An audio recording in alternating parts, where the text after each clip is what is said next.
Baik, Assalamualaikum warahmatullahi wabarakatuh. Salam sejahtera buat kita semua. Saya Dr. Ari Kusuma mengucapkan terima kasih saya dari PB Pogi tentang keikutsertaan sertaan dalam konferensi daring terkini obstetrik dan ginekologi untuk teman-teman saya, para mitra, teman-teman dokter umum maupun para bidan. Juga terima kasih pada panitia yang memberikan kesempatan kami hadir di sini untuk memberikan beberapa presentasi yang kami sampaikan tentang peran POGI dalam penurunan angka kematian ibu di masa pandemi. Hal ini sangat penting sekali karena kita tahu pandemi belum berakhir, ini sudah hampir 2 tahun dan ada hal-hal yang harus kita ketahui POGI selaku Perkumpulan Obstetrik dan Ginekologi Indonesia. Ini outline yang akan saya sampaikan tentang visi misi POGI, kondisi kematian, peran POGI, dan di era pandemi sampai take home message. Dan kita bisa lihat bahwa POGI selaku organisasi profesi di Indonesia di bidang kebidanan, Kopjin, sebagai pelopor untuk memperjuangkan hak-hak kesehatan reproduksi perempuan yang mencapai taraf kesehatan yang optimal di Indonesia. Ini penting sekali. Dan kami mempunyai misi salah satunya menyelenggarakan mekanisme organisasi, membuat pendidikan penelitian, membuat pelayanan yang bermutu berdasarkan standar dan etika profesi, juga menggerakkan upaya perbaikan pelayanan kesehatan reproduksi. Nah, inilah kita mungkin harus sama-sama juga bermitra dengan pemerintah, dengan LSM, demi meningkatkan taraf kesehatan reproduksi di Indonesia. Juga yang pasti menghasilkan SDM berkualitas. Itu tugas kami sebagai organisasi obstetrik dan ginekologi Indonesia. Tapi di sini kemitraan pemerintah bersama-sama dengan teman-teman bidan, dokter umum, semua untuk kita bergerak. Insya Allah POGI saat ini memang mempunyai anggota 4.800 lah sekitar segitu ya, di 4.680, ditambah dengan residen sekitar 1.000. Ini semua ada di 34 provinsi. Namun memang semuanya ini akan jadi permasalahan, yaitu walaupun kita ada di mana-mana, bisa dilihat dari peta yang ada ini, namun memang masalah distribusi hal yang utama. Jadi kita nih adanya ya paling banyak di Pulau Jawa. Di Pulau Jawa tuh kira-kira hampir 60-70%, 70% dari Pulau Jawa. Bahkan Jakarta aja dokter obgynnya ada 1.000. Ya, ini mungkin hampir sama juga dengan teman-teman dokter umum atau bidan. Makanya kita sebetulnya harus saling mendorong ya. Terus terang karena kasihan nih teman-teman dokter umum udah ada di pelosok-pelosok, teman-teman bidan pelosok-pelosok. Kami dokter obgyn sebetulnya juga harus memberikan kesempatan buat masyarakat mendapatkan pelayanan kesehatan di tingkat spesialis. Ini yang lagi kita upayakan bersama Kementerian Kesehatan untuk meneruskan masalah distribusi ibu hamil ini. Dan sebagai tugas kami sebagai kesehatan reproduksi perempuan bisa dilihat from womb to tomb. Jadi memang kita harus mulai semuanya tuh ada. Kehidupan, bisa dikatakan seluruh kehidupan perempuan, dokter obgyn tuh ada berperan situ. Dari dia memikirkan bagaimana hamil, bagaimana program, belum lagi ada masalah-masalah endometriosis, udah hamil keguguran berulang, sampai waktu hamil dicek bayinya kenapa-kenapa, ternyata ada eklamsi, ternyata bayinya kecil, bagaimana program hamil. Begitu juga kalau di remaja, tiba-tiba dia tidak bisa mens, perkembangan seksnya bagaimana. Ini semua akan memengaruhi kita semua. Dan begitu juga sampai dewasa. Bagaimana dia memikirkan kehamilannya, bagaimana dia maksudnya menjadikan ada perdarahan pada saat itu, sampai juga waktu usia-usia menopause. Ya, ada masalah keganasan, masalah klimakterium, ya, masih ada spot segala macam. Jadi bisa dilihat sini bahwa fungsi dokter obgyn itu dari barat ke timur, dari mulai lahir sampai menopause semua kita ada lah kasarnya gitu ya. Dan bagaimana dengan kondisi kematian Indonesia? Nah ini mungkin kita semua tahu lah. Ini data yang saya ambil ini terus terang data dari tahun 2010, tapi bisa dilihat ini program dari emas ini ngambil. Paling banyak itu di Pulau Jawa, ya bisa lihat sini. Pulau Jawa yang paling banyak, ya Jawa Barat, Jawa Tengah, bahkan NTT segala macam. Dan bisa lihat juga di sini persalinan banyak kan sudah ditolong oleh para nakes termasuk oleh dokter kebidanan, teman-teman dokter, ya teman-teman spesialis, tapi mati juga tuh. Bahkan tempat meninggalnya itu kedorong malah ke rumah sakit, baik rumah sakit pemerintah, rumah sakit negeri, ya.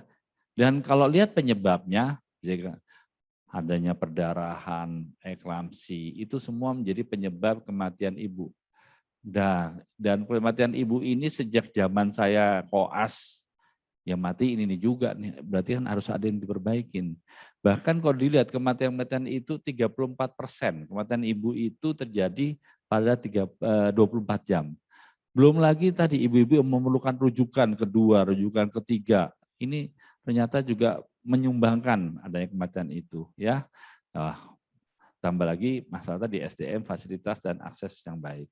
Dan kalau lihat dari angka kematian ibu ini, nah kita selalu bertemu dengan, mohon maaf ya, adanya liang kubur yang menjadi ibu-ibu masuk sana, kita mengenal ada 3T, terlambat merujuk, terlambat sampai, atau terlambat mendapat pertolongan adekuat. Ternyata terlambat merujuk, terlambat mendapat pertolongan itu sangat berhubungan dengan pendidikan. Mungkin dia ada di kepulauan, mungkin dia nggak tahu, nggak punya pendidikan, dia nggak tahu di situ ada rumah sakit. Mungkin dia nggak punya uang. Belum lagi ada budaya-budaya di kita masih ada bahwa eh, jangan dirujuk. Misalkan pada orang kejang, wah itu bukan kejang, itu kemasukan, kerasukan, itu masih ada di kita. Belum lagi begitu udah dikirim, pertolongannya tidak adekuat. Ternyata dokter arinya nggak ada, masalah tenaga, ya, masalah tenaga, ya, masalah mau bicara obat-obatnya nggak ada, sarananya nggak ada, ini semua bisa terjadi, ya. Dan kalau dilihat penyebabnya apa nih? Ya tadi, adanya perdarahan, eklamsi, infeksi, partus macet, ini semua. Tapi ada yang lebih penting lagi sebetulnya. Kenapa ibu-ibu hamil itu menjadi komplikasi? Nah, ini yang harus kita sadari, ternyata ada 4 terlalu. Ya, baik masalah terlalu muda, terlalu tua, terlalu banyak, itu tambah lagi masalah gizi, penyakit menular. Artinya modalitas dari ibu-ibu sendiri yang menjadikan dia menjadi suatu penyakit dan akhirnya waktu hamil menjadi suatu proses. Hamil itu bukan penyakit, hamil itu suatu proses. Namun dengan modalitas yang seperti ini yang kita lihat nih di bawah nih, ya, adanya hipertensi kehamilan, anemia 48,9%, pernikahan dini, merokok, belum lagi mohon maaf sekarang banyak ibu hamil, anak-anak muda, remaja, udah badannya besar-besar ya, saya nggak bilang gendut, besar gitu ya. Itu semua udah begitu hamil pasti akan bermasalah dengan metabolik. Belum lagi masalah stunting. Ini menjadi PR kita semua nih. Bahwa artinya modalitas ibu hamil itu bisa membuat menjadi permasalahan waktu dia hamil. Bahkan bisa membuat menjadi suatu kematian. Ini mungkin yang menjadi PR kita semua. Dan kalau dilihat faktor resiko ibu hamil tadi, ada ibu hamil, nah sehingga adanya anemia, defensi mikronuklein itu yang menyebabkan banyak hal yang bisa terjadi. Keguguran, kelainan wanita, preeklamsi, diabetes, bayinya kecil, bayi rendah, preterm ya. Bahkan dengan modalitas tadi ibu hamil ini, atau tambah lagi ibunya stunting, jarak kehamilan lebih dekat, kehamilan remaja, ya itu salah satu penyumbang dari stunting. Stunting artinya ya ibu juga pendek, pertumbuhannya nggak bagus. Ini yang bisa terjadi ya. Dan di beberapa jurnal ini sangat menarik nih, bagaimana fetal origin in adult disease. Artinya nutrisi yang kamu terima itu, obat-obatan, itu sangat mengaruhi dalam keadaan ibunya waktu hamil.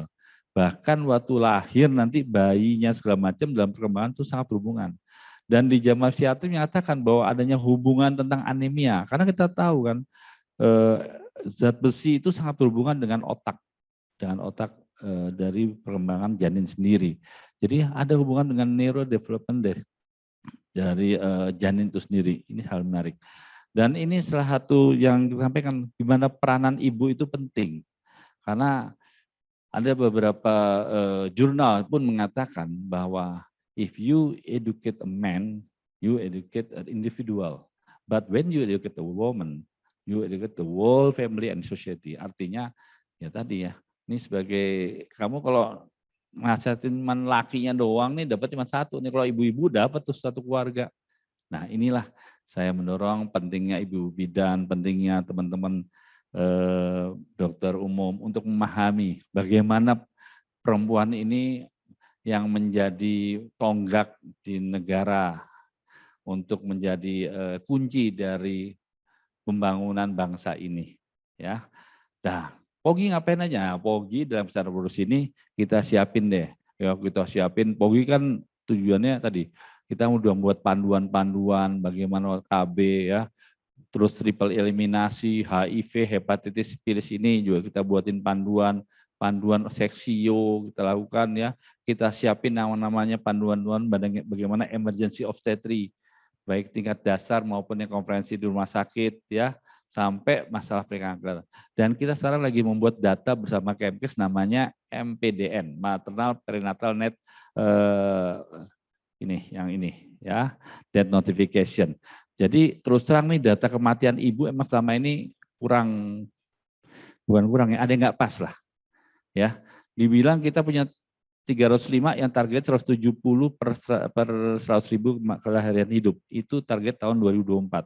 Sekarang mungkin kita lagi mendata bersama-sama Kementerian Kesehatan, bersama semua stakeholder, buat data kematian ibu hamil untuk bisa dibuat sebagai data nasional. Ini penting. AMP juga kita dorong karena audit maternal perinatal ini hal yang penting. Ya, dan tujuannya AMP itu bukan menyalahkan, tapi justru mencegah kejadian tidak berulang, ya supaya mencegah nggak ulang lagi. Dan AMP tetap menggunakan program apa namanya faktor-faktor no name, no shame, no blame ya, bukan untuk menyalahkan, tapi mencari solusi supaya tidak terulang lagi. Ini penting sekali. Ya, ya kami Pogi terus mendorong, tentunya bersama teman-teman di Puskesmas, ibu-ibu bidan ya, untuk melakukan tadi audit maternal perinatal dan mengumpulkan data-data kematian ibu hamil. Ya, jadi jangan ragu-ragu, ayo kita bantu untuk mengumpulkan data-data tersebut. Dan yang lainnya, ya kami bersama Kemkes terang memperkuat di 200 kabupaten. Yang kita kuatin apa? Memperkuat teman-teman dokter. Nah ini penting sekali nih, ya. Dan juga menguasai binaan. Kita tahu selama ini di puskesmas itu kan ada dokter, ada bidan. Tapi di Poli KIA apa isinya? Pasti hanya ibu-ibu bidan. Ya benar, ibu bidan itu sudah betul. Tapi maksud saya gini, ibu bidan itu care, dokter itu cure. Artinya perlu kolaborasi nih keduanya. Ya, yang tahu orang itu hipertensi, ada murmur, ada gelap yang megang stetoskop itu dokter. Nah, disinilah kita mendorong, memperkuat. Di sini kita bersama Kemkes, bersama PAPDI, penyakit dalam dan jantung, untuk kita memberikan ilmu-ilmu pada teman-teman. Jadi untuk teman-teman dokter umum, ayo tolong dampingin teman-teman ibu bidan di puskesmas maupun di daerahnya untuk memberikan informasi apabila ada ibu-ibu hamil yang beresiko. Segeralah rujuk ke spesialis misalkan untuk nanti nyatakan oke nih nggak apa-apa, nanti bisa dibalikan lagi kepada teman-teman bidan atau teman-teman di Anda puskesmas. Jadi saya mohon teman-teman dokter umum untuk tunjukkan peranan Anda, ya, bahwa Anda sebagai dokter mempunyai kompeten juga untuk bisa mengetahui kelainan-kelainan yang terjadi pada ibu hamil. JKN kami terus mengadvokasi dan di era pandemi ini kita juga beberapa buat panduan, kita juga berkolaborasi dengan BKKBN ya, khususnya program stunting, kita juga membuat yang namanya Pagi Award, kita membuat beberapa jargon tentang selamatkan perempuan Indonesia ini, kita bekerjasama dengan beberapa NGO ya untuk menyelamatkan perempuan lah. Kita membuat Satgas Plasenta Akreta, kita tahu Plasenta Akreta itu akreta yang nempel, yang nggak bisa lepas dari uterusnya lah kasar gitu ya. Ini bisa terjadi salah satu karena kebanyakan operasi juga bisa atau karena faktor lain ya. Ini karena ini menyumbang perdarahan. Begitu juga tadi yang saya sampaikan tentang distribusi pendayagunaan dokter spesialis. Artinya kita sedang mendorong PDGS ini menjadi program yang wajib kembali untuk bisa mengirim dokter-dokter spesialis ini ke daerah-daerah. Nah, ini penting sekali. Di beberapa daerah dengan di sana ada masyarakatnya juga bisa ditolong karena mendapat pelayanan spesialis. Juga di daerah-daerah itu akan menemani teman-teman ibu bidan, teman-teman dokter ya, umum yang di puskesmas untuk kita bersama-sama menyelamatkan ibu tersebut. Di era pandemi, POGI sudah berbuat beberapa hal, salah satunya rekomendasi penanganan virus COVID pada maternal sendiri, kita buat dimitigasi bersama ID, beberapa ini juga kita buat nih, apa namanya, infografis dan rekomendasi pada cabang untuk melakukan mitigasi dan hotline. Kita juga membuat nih yang terakhir ya, soal perlindungan tenaga kesehatan dan vaksin. Nah, alhamdulillah vaksin sekarang sudah berjalan dan udah pada ibu hamil. Namun kita tetap harus ingatkan bahwa vaksin ini adalah barang baru, jadi kita tetap harus monitor kondisi ibu hamilnya selama kehamilannya, selama memberikan vaksin, kalau perlu sampai lahir. Karena ini sangat penting sekali untuk kita mau tahu setelah dilakukan vaksin gimana sih. Tapi insya Allah vaksin saya katakan aman karena ada beberapa hal. Sudah ada uji observasional di Amerika terhadap 35.000 ibu hamil. Dan alhamdulillah KIPI-nya segala macam sama, yang hamil atau non hamil hampir sama. Yang kedua, banyak penelitian dengan binatang insya Allah aman. Ya. Yang ketiga, ada beberapa vaksin, contohnya yang inaktif seperti Sinovac gitu ya. Itu sebetulnya sejenis dengan vaksin-vaksin yang selama ini diberikan pada ibu hamil. Seperti vaksin-vaksin influenza atau TT, segala macam. Jadi insya Allah bisa katakan aman. Tapi tadi saya bilang, walaupun aman, karena belum ada uji klinisnya, kita harus tetap berikan pemantauan. Makanya berikan penjelasan. Salah satu screening ibu hamil dalam sebelum melakukan vaksin itu sangat penting. Tensinya, ada masalah autoimun apa enggak, kalau memang dia punya komorbid terkontrol atau tidak, itu sangat penting sekali. Ya, di sini saya mohon bantuan dari teman-teman bidan, teman-teman dokter umum untuk membantu. Kita tahu dari pandemi ini mau nggak mau kita masuk dalam tantangan kehidupan baru ya. Dulu orang nggak pakai masker ditanyain kan, ya ngapain lu pakai masker? Sekarang orang nggak pakai, kebalik. Dulu orang pakai masker dianggap aneh. Kenapa kamu lagi sakit ya? Nah sekarang justru kita lihat orang nggak pakai masker, dia kan tanya kenapa nggak pakai masker? Gitu loh, lagi pandemi. Begitu juga PPKM yang kita tahu level 1, level 2, level 3, level 4. Ya, vaksin adalah upaya pencegahan. Pelayanan rumah sakit bisa lihat waktu kemarin Juli begitu virusnya lagi ganas-ganasnya dengan varian-varian Delta, pelayanan rumah sakit terus siapkan. Dan yang tidak kalah penting, adanya dunia virtual yang kayak gini nih, daring ini. Ini sangat penting sekali. Oleh karena itu pentingnya tadi adaptasi, inovasi. Kita harus menjadi agent-agent of change, agen-agen perubahan yang merubah supaya kita bisa mengikuti bagaimana tatanan kehidupan baru ini. Tidak hanya ya kita tinggal diam, kita mengisolasi ini. Oleh karena itu artificial intelligence itu salah satu yang harus kita sikapi, harus kita terima dan harus kita jalani. Salah satu ini panitia buat dengan daring ini kan sebetulnya adalah dunia virtual yang harus kita jalani. Sementara selama ini kita nonton virtual hanya nonton YouTube, nonton Netflix, nonton berita-berita itu segala macam lah. Nah, insya Allah ini ada ilmiahnya lah kasarnya, ya. Makanya ini saya apresiasi sekali buat panitia yang menyelenggarakan acara-acara seperti ini. Dan untuk ngomong pandemi, memang kita harus hulu dan hilir. Yang pertama jangan lupa ibu hamil tetap perlu di testing. Kalau perlu testingnya sejak awal, begitu ada gejala silakan testing. Ya, prokes tetap menjadi hal yang utama. Vaksin ibu hamil penting dan jangan lupa ibu hamil harus kita motivasi. Setelah lahir, pasang KB dulu deh, istirahat dulu deh. Lagi banyak pandemi nih, kasihan tuh ibu. Karena ibu hamil tuh rentan. Ibu hamil tuh ada beberapa penelitian menyatakan ibu hamil kalau kena virus dia akan menjadi lebih parah, itu ada. Namun emang kena virus ada juga, begitu kena virus 52% dia 51,9% tidak punya gejala. Nah masalahnya ibu hamil ini hidup di masyarakat, ibu hamil hidup di keluarga, keluarga hidup di masyarakat. Sehingga inilah perlunya pelindungan ibu hamil. Kembali lagi pada KB pasca persalinan, jadi kalau udah lahir pasang tuh. Apalagi zaman sekarang work from home. Kadang-kadang ibunya di rumah terus, COVID-nya negatif, pack test positif gitu ya. Nah ini juga harus kita sampaikan. Begitu juga tadi tingkat hilir, di hilir bisa dilihat ya. Bagaimana kita menyiapkan ambulan sampai fasilitas rumah sakit sendiri dan juga SDM-nya.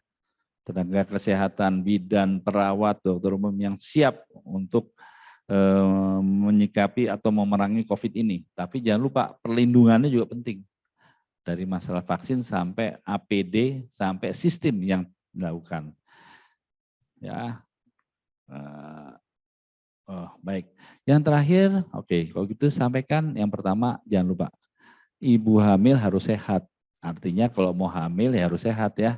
Siapkan nutrisinya, pendidikannya, supaya persiapan perempuan sebelum hamil itu sangat penting. Yang kedua, SDM. Kita dokter-dokter spesialis, teman-teman dokter umum, ayo kita bersama-sama ya. Kalau perlu kita sebar ke semua distribusi ke semuanya. Dan jangan lupa Anda teman-teman dokter umum juga punya kompetensi USG, punya kompetensi dalam memeriksa pasien, ANC segala macam sesuai dengan kewenangan kita masing-masing. Penguatan fasilitas itu merupakan hal yang sangat penting ya, dari masalah datanya, standar sistemnya ya, bagaimana persalinan ada di Vaskes, yang namanya ponet itu ya dijalankan sesuai sistemnya.